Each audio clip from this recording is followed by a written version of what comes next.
They say power speaks loudly. But real power? Real power doesn't need to raise its voice. It waits. Quietly. Watching. Listening. Until the perfect moment. The room was filled with people who believed they mattered. Millionaires. Executives. Politicians. Crystal glasses clinked under golden light. Laughter echoed across marble floors. And at the center of it all stood a man who thought he owned the world. And just a few feet away from him stood a woman in a black uniform. Head slightly bowed. Tray in her hands. Invisible. Forgettable. Just a waitress. Until he looked at her, smirked, and said something that would change everything. Because 10 minutes later, that same waitress would take everything from him. Without raising her voice. Without touching him. Without even trying. Stay with me. Because this didn't start in that room. It started years before, with a girl who learned the hard way that the world only respects power when it's revealed. Before we dive deeper, let us know in the comments where you're watching from. US, Canada, UK, Australia, amongst others. We'd love to hear from you. And if you're new here, click on the subscribe button so you never miss any of our upcoming videos. Who is she really? Why did she let him humiliate her? And how does someone go from invisible to untouchable in a single moment? What would you do if the person you underestimated the most turned out to be the one controlling everything? Because this story isn't just about revenge. It's about patience, identity, and the kind of power people never see coming. Let me take you back. Her name was Naomi Carter. But no one in that ballroom knew that. They knew her as Nia, the quiet waitress who never spoke unless spoken to, who kept her head down and her expression neutral and moved through crowded rooms like a shadow. Nobody asked where she came from. Nobody wondered what she was thinking. And that was exactly the way she wanted it. Naomi wasn't born into wealth. She was born into survival. A 2-bedroom apartment on the 3rd floor of a building where the elevator broke every other month and the hallway always smelled like someone's dinner from 2 days ago. Bills that never stopped coming. A mother named Diane who worked double shifts at a laundry facility 6 days a week and still came home to make sure there was something warm on the table. And a father named Gerald who once said something to Naomi that she carried with her every single day of her adult life. Respect isn't given to the loudest person in the room. It's given to the one who can walk away from it. Gerald Carter believed those words completely. He lived by them. And for a long time, they seemed to be working. Gerald was an accountant. Not a flashy one. Not the kind who drove an expensive car or wore a watch that told people how successful he was. He was the kind of accountant who showed up early, stayed late, double-checked everything, and took genuine pride in the fact that his clients trusted him completely. He worked for Harrington and Lowe Financial Group for 14 years. 14 years of the same commute, the same desk, the same dark blue tie every Monday because he believed in consistency. He coached Little League on Saturday mornings. He knew his neighbors by name. He was the kind of man communities are built on and the kind of man that institutions forget the moment he becomes inconvenient. And one Tuesday morning, without warning, Gerald Carter became very inconvenient. The company was under federal investigation. Millions of dollars were missing. There were allegations of fraud reaching deep into the firm's senior structure. And somehow, Gerald's name was attached to it. Not prominently. Not as the architect. But attached. His signature was on documents he had processed in good faith. His approvals were on transactions he had been instructed to clear by people above him. He had done his job. Exactly his job. And that job had been used against him without his knowledge, without his consent, and without a single person above him stepping forward to say so. He didn't steal anything. Not a dollar. Not a cent. But the world didn't slow down long enough to verify that. Clients left within weeks. Some called first, apologetic, explaining that they had to protect their own reputations. Others simply didn't return calls. Friends from the firm, people Gerald had covered for, people he had stayed late to help, people who had eaten at his kitchen table, slowly stopped reaching out. The phone got quieter. The house got heavier. And Gerald, a man who had built his entire identity around doing things the right way, found himself sitting at his kitchen table night after night surrounded by documents, bank statements, correspondence, and legal briefs, trying to build a case that no one in power seemed interested in hearing. Naomi was a teenager through most of it. She did her homework at that same table. She watched her father's eyes get a little more tired each year. She watched her mother take on extra shifts to cover the legal fees. She didn't fully understand the details yet, but she understood the shape of what was happening. She understood that her father was being punished for trusting people who had never deserved it. And she filed that understanding away somewhere deep, in a place that didn't have a name yet, but would eventually become the engine of everything she built. Gerald was cleared. Eventually. A whistleblower inside the firm came forward nearly 3 years after the investigation began. The real architects of the fraud were identified. Documents were unsealed. The truth that Gerald had been telling the whole time was finally, officially confirmed. The story ran in the business section of a regional newspaper. Page 14. A single paragraph near the bottom with the phrase, "previously cleared of any involvement." That was it. That was the moment Gerald Carter got his life back, officially and on the record, in a paragraph that almost nobody read. By then the damage had been done so thoroughly and so permanently that the official clearing barely registered as news. His client list was gone. His professional network had moved on. His reputation in the industry, the thing he had spent 14 years carefully building, had been reduced to a question mark that no formal statement could fully erase. He spent the remaining years of his life doing accounting work from a converted room in their apartment. Small clients, local businesses, people who came to him because they couldn't afford anyone with a bigger name. He charged fairly. He worked carefully. He never complained. But something in him had gone quiet in a way that never came back. And Naomi watched that too. She watched a man who had once filled a room with quiet confidence slowly become someone who flinched slightly whenever his phone rang, as if he was still waiting for the next bad news even years after the worst of it had passed. That flinch lived in her chest long after she stopped seeing it on his face. Gerald Carter died of a heart attack on a Tuesday morning when Naomi was 24 years old. She found him at his desk. The lamp was still on. Papers were spread in front of him the way they always were. His reading glasses were pushed up on his forehead the way he wore them when he was thinking. And his brown lunch bag, the same one he packed every morning out of habit even though he no longer had anywhere to go, was sitting beside his keyboard, unopened. Naomi stood in the doorway for a very long time. She didn't cry immediately. She stood and she looked and she let herself understand what she was seeing. Then she walked in. She sat down in his chair. She felt the warmth of the seat that still held the shape of him. And she started reading the documents on his desk. Every page. Every name. Every transaction. Every connection she had partially understood as a teenager but never fully traced. She read for hours. And at the bottom of a folder she had never seen before, tucked beneath a stack of old legal correspondence, she found a name written in her father's handwriting in the margin of a document, circled twice, with a single question mark beside it. Victor Langford. She wrote it down. She closed the folder. She made herself a cup of coffee in the kitchen where her mother had made breakfast for the last 30 years. And she sat with it.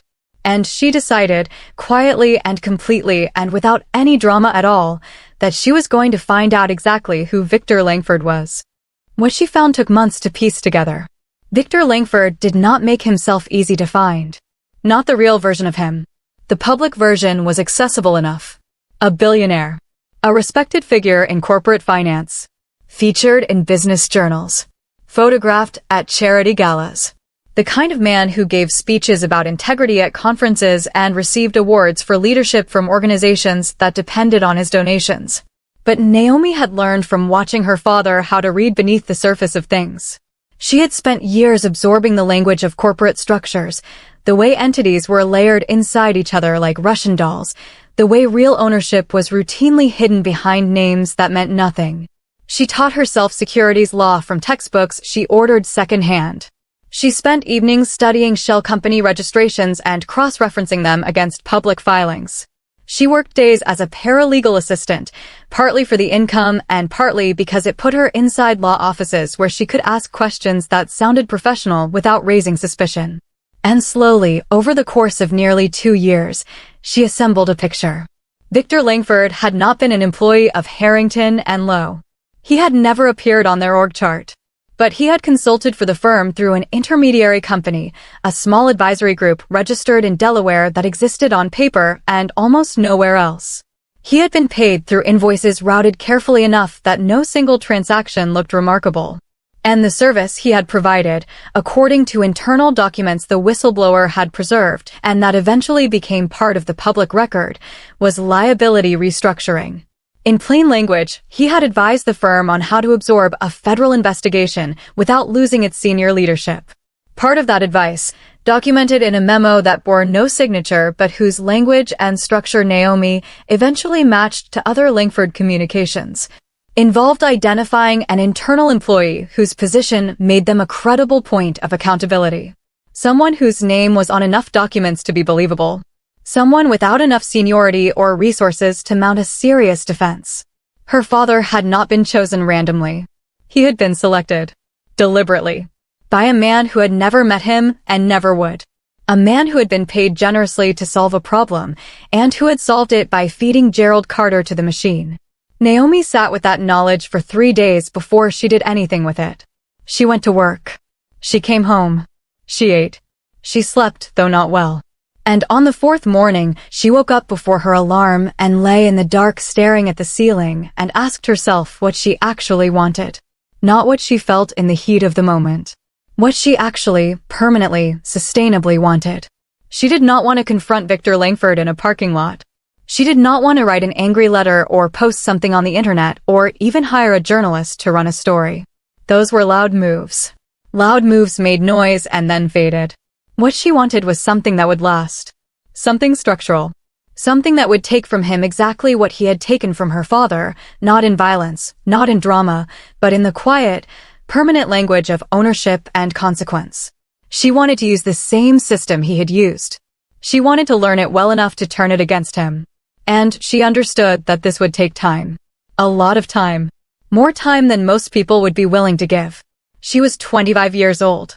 She had nothing but time and a level of patience that grief, it turns out, is very good at building.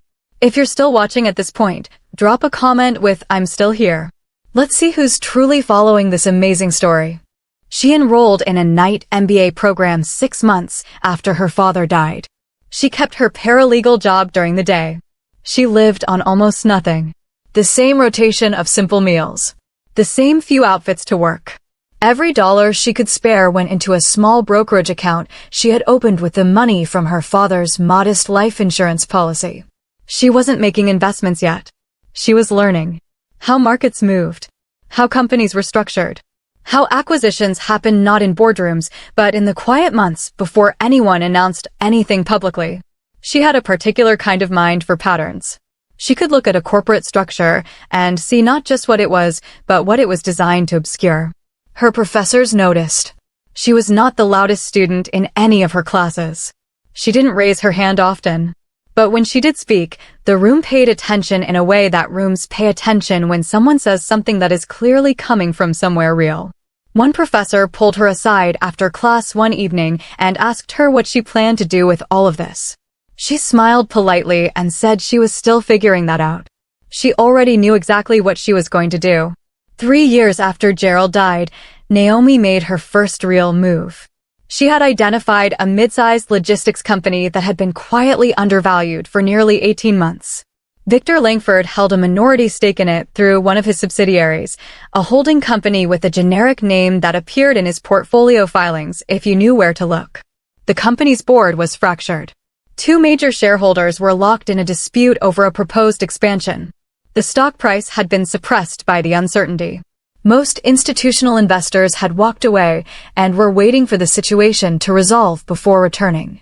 Naomi did not walk away. She bought in. Carefully. Through a holding entity, she had registered herself under a name that had no visible connection to her. She brought in 2 partners. One was a finance professor from her MBA program who had followed her thinking closely enough to trust her judgment. The other was a former colleague of her father's, a man named Robert Ashford who had believed Gerald was innocent from the beginning and had carried the guilt of his own silence for years. Between the 3 of them, over the course of 18 months, they accumulated a controlling position in the company. Slowly. Without triggering any disclosure thresholds that would have drawn attention. Victor Langford's subsidiary was no longer the most significant voice in the room. Naomi was. And he had absolutely no idea. That first company was not the destination. It was proof. Proof that she could do this. Proof that patience and precision could move inside the same system that had destroyed her father and come out the other side holding something real.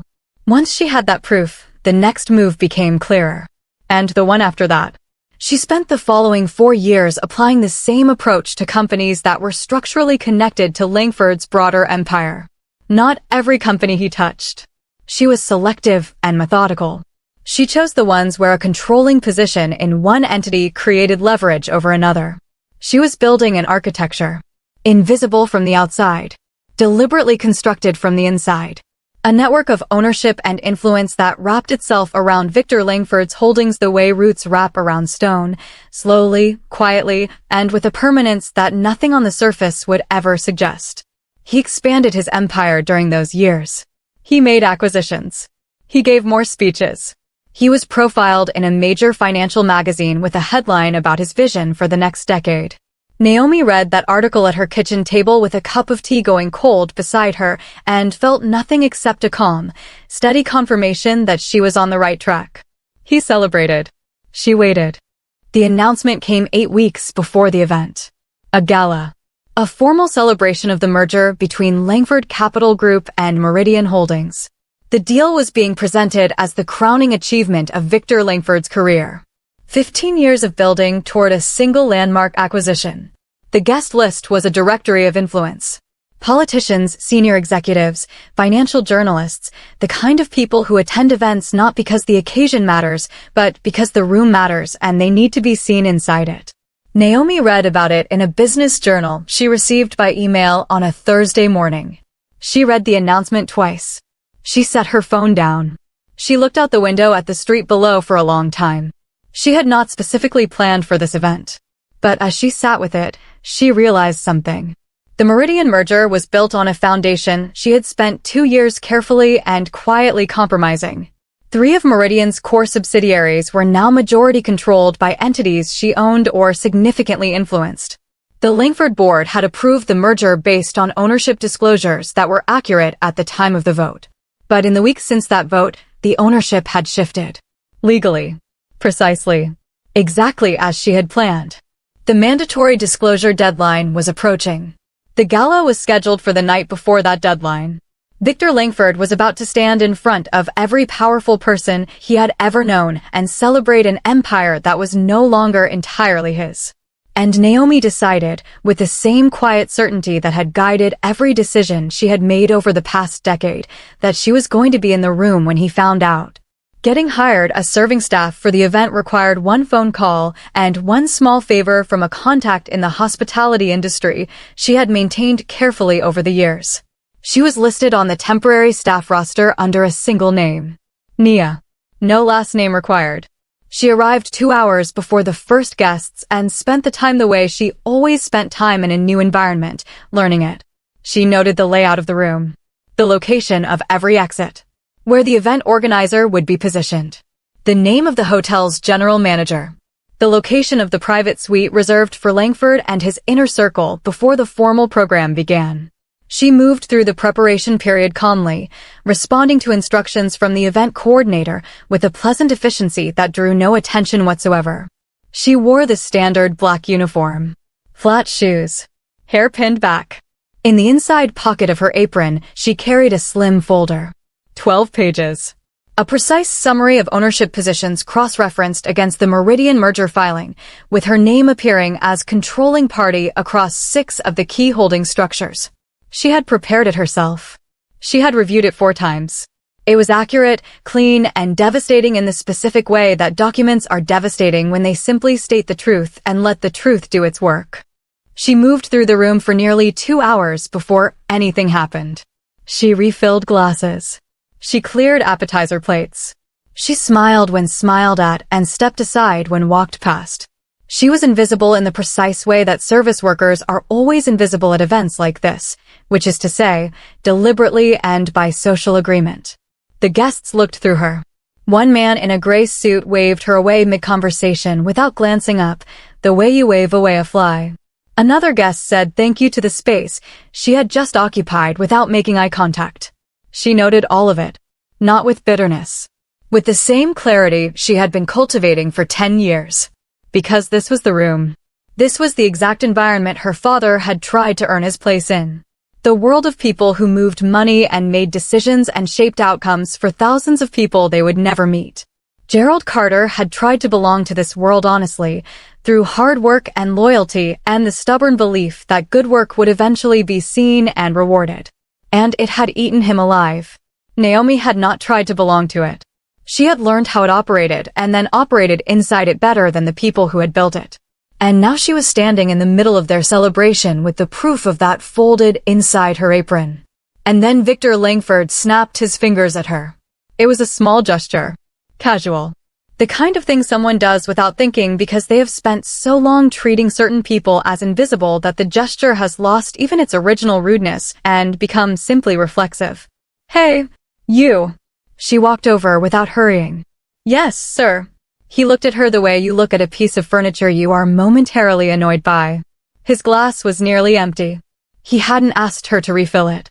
He just looked at her with the mild contempt of a man who has never once in his adult life considered that the people serving him might be anything other than what they appeared to be.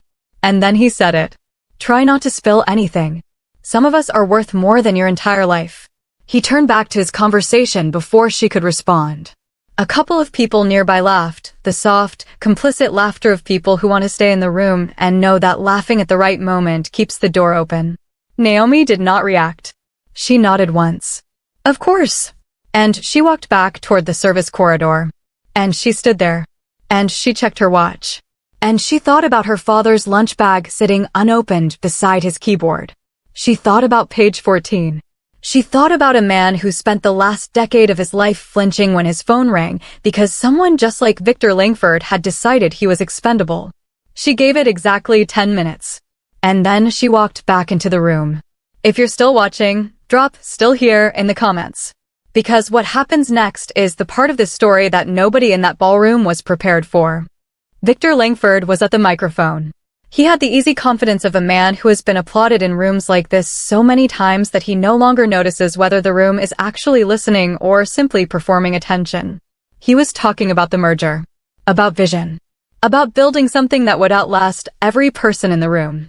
His words were smooth and practiced and completely hollow in the way that words become hollow when they have been repeated enough times to lose whatever original meaning they once carried. And then Naomi spoke. She didn't shout. She didn't approach dramatically.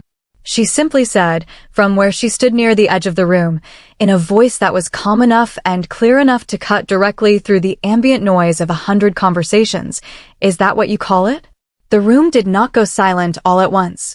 It went silent in waves, starting near her and spreading outward, as people registered the interruption and turned to find the source. Victor Langford stopped mid-sentence. He looked toward the voice. And he saw her. The waitress. Standing still. Not angry. Not trembling. Looking directly at him with an expression that was, somehow, more unsettling than anger would have been. Because it was completely composed. Excuse me. The word came out with the reflexive authority of a man who has never in his life had a subordinate address him without permission and gotten away with it. Naomi walked toward him. Not quickly. She moved the way she had moved through the entire evening, with a calm that the room was only now beginning to understand was not the calm of someone who knew their place. It was the calm of someone who had already won. "I'm asking," she said. "Is that what you call it?" She reached into her apron, pulled out the folder, placed it on the table in front of him. "You might want to read that." He looked at the folder. He looked at her. He laughed, because laughing was what power does when it needs a moment to recalibrate. "Security, page 3, she said. And something in those two words, the flatness of them, the complete absence of performance, made him stop. He opened the folder. He read the first page in the distracted way of a man who expects to be confused and then clarified. He read the second page more slowly. He turned to the third and stopped moving entirely. His chief of staff leaned over his shoulder, read 2 sentences, and straightened up without speaking. His lawyer, seated 3 feet away, was past the folder. She scanned the first page, turned to the third, and quietly closed it. She set it on the table. She did not look at Victor Langford. That was the moment the room understood that something had broken. Not loudly. Not with any announcement. But when a man's own lawyer closes a document and will not meet his eyes, the people watching understand instinctively that the ground has shifted in a way that cannot be unshifted. Victor looked up from the folder. His face had a quality that Naomi had never seen on it before, not in the photographs, not in the interview footage she had watched over the years. He looked uncertain. Not confused exactly. Uncertain. Like a man who has just looked down and realized he is standing on something that is no longer solid. How? The word came out quieter than anything else he had said all evening. Naomi looked at him. Not with triumph. Not with the heat of someone who has waited a long time for this and can now finally let it out. With clarity. The clean, settled clarity of someone who has already processed everything that this moment means and is now simply here to mark it. You taught me something, she said. That power doesn't belong to the loudest person in the room. It belongs to the one who understands the system. She stepped slightly closer. Close enough that the next words were for him and not the room. You showed me exactly how it worked. I just used it better than you did. No one laughed. No one spoke. The only sound in the room was the faint clink of a glass someone set down too carefully on a table nearby. Victor Langford had spent his entire career operating in the quiet spaces between visible power, in the margins of documents, in the structures beneath structures, in the deliberate invisibility that he had always believed was his greatest advantage. And now someone had used every one of those same tools against him, completely, legally, and in front of every person whose opinion of him had ever mattered. Naomi turned and walked away. No celebration. No final look back. Just quiet victory. She handed her tray to a colleague in the service corridor. Changed out of the uniform in the staff locker room. Put on the coat she had left folded in her bag that morning. She walked out through a side door and stood on the pavement outside for a moment, looking up at the city sky. That particular shade of deep gray you get in a big city at night, where the light pollution turns everything amber at the edges, and you can almost see stars, but not quite. She stood there for a little while. Then she got into the car that had been waiting and went home. She made herself soup. She ate it at the kitchen table. And she sat in the quiet for a long time. Not celebrating. Not even particularly reflective. Just present. Just here. Just finally, after everything still. In the weeks that followed, Naomi worked with her legal team to address the structural implications of the merger. She was not interested in dismantling the company or eliminating jobs. She had never been interested in spectacle. What she wanted was consequence. Real, structural, lasting consequence. And alongside the merger renegotiation, she quietly delivered to the relevant federal authorities a package of documentation she had been assembling for years. A complete paper trail connecting Victor Langford's consulting work to the Harrington and Lowe fraud. The same fraud that had attached her father's name to something he did not do. Gerald Carter had spent the last decade of his life trying to prove his own innocence. He had never had the resources or the access to prove someone else's guilt. Naomi had spent 10 years building both. The investigation that followed was not quick. These things never are. But 6 months after the gala, Victor Langford resigned from the board of his own company ahead of a formal regulatory enforcement action that bore his name. Not page 14. Not a paragraph near the bottom. A lead story. His name clearly at the top. And I want you to think about something before this story ends. I want you to think about Gerald Carter sitting at his kitchen table at midnight, surrounded by papers, in a house that had gone quiet in ways he couldn't explain to anyone, trying to build a case for his own innocence that the world kept declining to hear. I want you to think about what it costs a person to keep showing up, to keep believing that the truth will eventually matter, in a system that has already decided what story it wants to tell. And then I want you to think about his daughter. 24 years old, sitting in his chair after he was gone, reading his documents by lamplight, finding his handwriting in the margin of a page he never got to act on. Ask yourself what you would have done in that moment. Would you have put the folder down and walked away? Would you have made noise immediately, gone to the press, gone to a lawyer, done something loud and immediate that felt like action but might not have led anywhere? Or would you have done what Naomi did?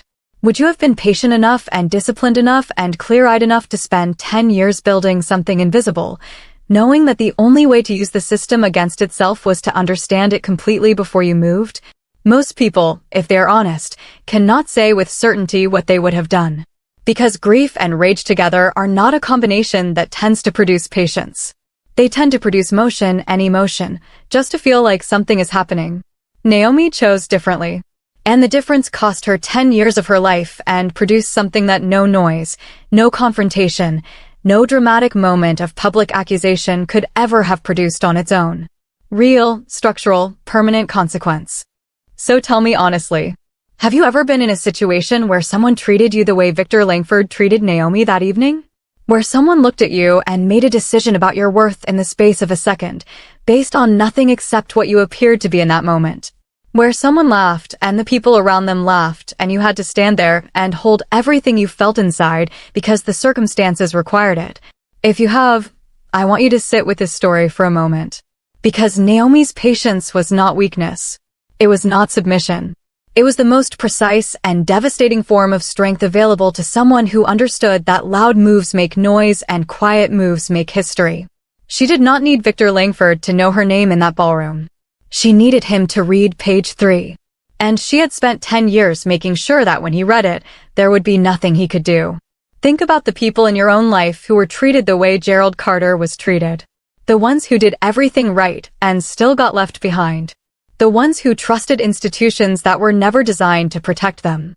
The ones who got their vindication in a paragraph on page 14, while the people responsible kept collecting awards and giving speeches. What do they deserve? What would it mean for someone to have done for them what Naomi did for her father? Drop it in the comments. Because these stories only matter if they land somewhere real. If they make you think about something true in your own life. The most powerful person in any room is never the one who tells you they are. It is the one who has already decided what happens next, long before anyone else in the room understood that a decision needed to be made. Real power is not loud. It is patient. It is precise. And it always belongs to the person no one saw coming. If this story stayed with you, subscribe. Because the next one is even more unbelievable. And you do not want to miss it.